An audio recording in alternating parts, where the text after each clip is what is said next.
குக்கு கோமாளி 6ல் பண்ண கேரளா ஸ்டைல் எரிசேரி பண்ணலாமா? ஃபஸ்ட்டு குக்கரில் 1/4 கப் பாசிப்பருப்பை நல்லா ப்ரௌனிஷாக வறுத்து எடுத்துக்கோங்க.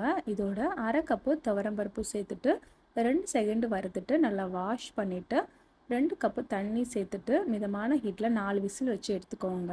அடுத்ததாக மஞ்சள் கலர் பூசணிக்காவை தோல் சீவிட்டு நல்லா குட்டி குட்டி க்யூபாக கட் பண்ணிவிட்டு அது எல்லாத்தையுமே ஒரு பாத்திரத்தில் சேர்த்துட்டு இதோட மஞ்சள் பொடி, மிளகு பொடி, வத்தல் பொடி, உப்பு சேர்த்துட்டு கொஞ்சமாக தண்ணி சேர்த்து இதையுமே வந்துட்டு வேக வச்சு எடுத்துக்கோங்க. அடுத்ததாக தேங்காயில் வந்துட்டு ஜீரகம் சேர்த்து நல்லா வந்து அரைச்சி எடுத்துக்கோங்க. அரைச்ச தேங்காய் பேஸ்ட்டை நம்ம வந்து வேக வச்சு தானே பம்கினில் சேர்த்துட்டு நல்லா மிக்ஸ் பண்ணிக்கோங்க. அதோட நம்ம வேக வச்ச பருப்பையுமே நல்லா வந்து கடைஞ்சிட்டு அதையும் ஒன்று சேர்த்து நல்லா கிளறி விட்டுக்கோங்க.